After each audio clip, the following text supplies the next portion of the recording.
Hi, Trump మమ్మల్ని నట్టేట ముంచేశారు, మమ్మల్ని మూకుమ్మడిగా అమ్మేశారు. క్యూబన్లు ఈ మాట అంటే అర్థం చేసుకోవచ్చు. కానీ నిన్న మొన్నటి వరకు ట్రంప్కు భజన చేసిన ఇజ్రాయెల్ ప్రజలు, అక్కడి మేధావులు ఇప్పుడు ట్రంప్ పేరెత్తితేనే ఒంటికాలిపై లేస్తున్నారు. యుద్ధానికి ముగింపు పలుకుతూ ఇరాన్తో కుదుర్చుకున్న శాంతి ఒప్పందమే ఈ ఆగ్రహానికి కారణం. దశాబ్దాలుగా ప్రాణమిత్రుడిగా ఉన్న అమెరికా అకస్మాత్తుగా ఇరాన్కు అనుకూలంగా నిర్ణయం తీసుకుందని మెజారిటీ ఇజ్రాయిలియన్లు భావిస్తూ ఉన్నారు. ఈ శాంతి ఒప్పందంతో తమ ఉనికే ప్రమాదంలో పడుతుందన్నది వాళ్ళ ఆందోళన.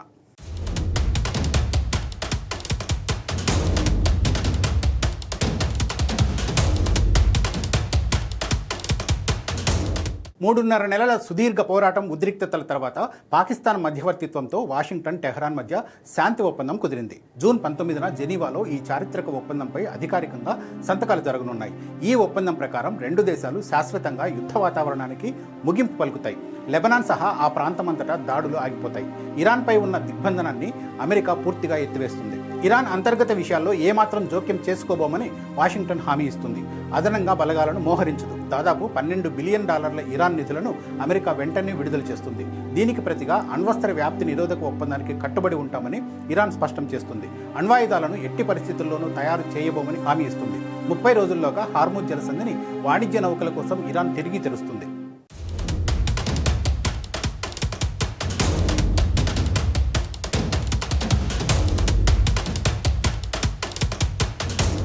అమెరికా తీసుకున్న ఈ నిర్ణయాన్ని ఇజ్రాయెల్ ఏమాత్రం జీర్ణించుకోలేకపోతోంది. ఇజ్రాయెల్ ప్రతిపక్షం ఈ ఒప్పందంపై తీవ్రస్థాయిలో విరుచుకుపడింది. ఇజ్రాయెల్ లక్ష్యాల్లో ఏ ఒక్కటి నెరవేరలేదని విమర్శిస్తోంది. ఇరాన్ పాలన అలాగే కొనసాగుతుందని, క్షిపణి కార్యక్రమం ఏమాత్రం చెక్కు చెదరలేదని ఆందోళన వ్యక్తం చేసింది. ఇరాన్ తన అణు సామర్థ్యాన్ని మళ్లీ నిర్మించుకునే అవకాశం ఉందనేది ఇజ్రాయెల్ ఆందోళన. ఈ పరిణామాలన్నీ నెతన్యాహు ఘోర వైఫల్యానికి నిదర్శనమని విపక్ష సభ్యులు విమర్శిస్తూ ఉన్నారు. జాతీయ భద్రత విషయాల్లో నెతన్యాహు ఇజ్రాయెల్ను ఇతరుల ఆదేశాలపై ఆధారపడే దేశంగా మార్చేశారని మండిపడ్డారు. ఇరాన్ పాలకులకు బిలియన్ల డాలర్లు కట్టబెట్టే ఒప్పందంపై ట్రంప్ సంతకం చేస్తున్నారని విమర్శించారు. అణు మౌలిక సదుపాయాలు అలాగే ఉన్నాయని, టెహ్రాన్లోని క్రూరమైన పాలనకు ట్రంప్ ప్రాణం పోస్తున్నారని ఆగ్రహం వ్యక్తం చేశారు.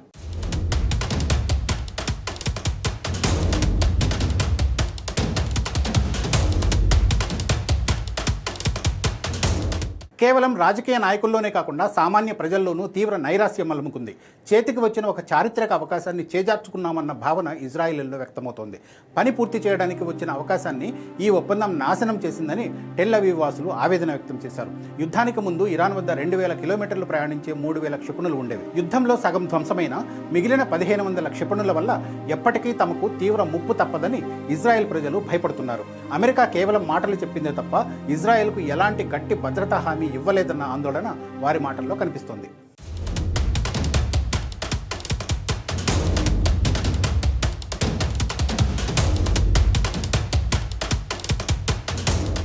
ఉత్తరాన హిజ్బుల్లా, దక్షిణాన హౌతీల దాడుల ముప్పును అమెరికా అసలు పట్టించుకోలేదని ఇజ్రాయెల్ ప్రజలు మండిపడుతున్నారు. అమెరికన్లకు మిడిల్ ఈస్ట్ గురించి ఏమీ తెలియదని, ఎన్నికలు వస్తూ ఉండడంతో ట్రంప్ స్వార్థ రాజకీయాలు చేస్తున్నారని విమర్శిస్తున్నారు.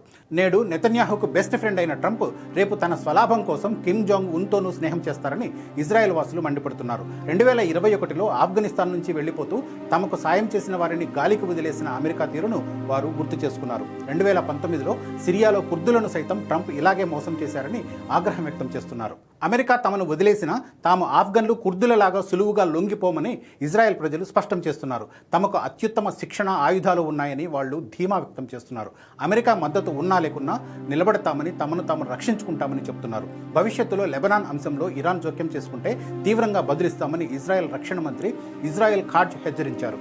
తమ పౌరుల రక్షణ విషయంలో ఏమాత్రం రాజీ పడే ప్రసక్తే లేదని ఆయన తేల్చి చెప్పారు.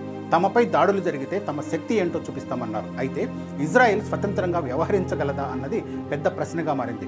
అమెరికా సైనిక సాయంపై ఇజ్రాయెల్ భారీగా ఆధారపడి ఉంది. గాజా యుద్ధ సమయంలో పౌరుల ప్రాణ నష్టం జరుగుతోందని అధ్యక్షుడు జో బైడెన్ భారీ బాంబుల సరఫరాను ఆపేశారు. ఇప్పుడు వాషింగ్టన్కు వ్యతిరేకంగా అడుగులు వేస్తే ట్రంప్ కూడా అదే తరహా నిర్ణయం తీసుకునే ప్రమాదం ఉంది. మరోవైపు ఇరాన్లో పాలన మార్పు అంత ఈజీగా సాధ్యపడే వ్యవహారం కాదని ఇజ్రాయెల్ రక్షణ రంగ నిపుణులు అభిప్రాయపడుతూ ఉన్నారు. అణు స్థావరాలను, క్షిపణి వ్యవస్థలను ధ్వంసం చేసినా అది తాత్కాలికమేనన్నది వాళ్ళు చెప్తున్నమాట. లెబనాన్ను పూర్తిగా ఆక్రమించడం ఎవరికి సాధ్యం కాదు కాబట్టి దౌత్య మార్గమే అత్యుత్తమ పరిష్కారమని తేల్చి చెప్తున్నారు. దాడులు జరిగినప్పుడు ఇజ్రాయెల్ సైన్యం డిఫెన్సులు సమర్థవంతంగా పనిచేస్తున్న సుదీర్ఘమైన పోరాటాలను తట్టుకోలేదనేది నిపుణుల వాదన. మొత్తం మీద శాంతి ఒప్పందం అమలులోకి రావడం మెజారిటీ ఇజ్రాయెల్స్కు ఇష్టం లేనట్టే కనిపిస్తోంది. యుద్ధాన్ని సుదీర్ఘంగా కొనసాగించడం ద్వారా ఇజ్రాయెల్ తాను పొందాలనుకున్న ప్రయోజనాలు వేరే ఉన్నాయి. గ్రేటర్ ఇజ్రాయెల్ లక్ష్యాలను సాధించడానికి ఈ యుద్ధం ఉపయోగపడుతుంది. కానీ నెతన్యాహు కోసం సుదీర్ఘంగా యుద్ధాన్ని ముందుకు తీసుకెళ్లేందుకు ట్రంప్ సిద్ధంగా లేరు. ఎందుకంటే యుద్ధం కారణంగా పెరుగుతున్న వ్యతిరేకతను ఇకపై భరించేందుకు ఆయన సిద్ధంగా లేరు కాబట్టి.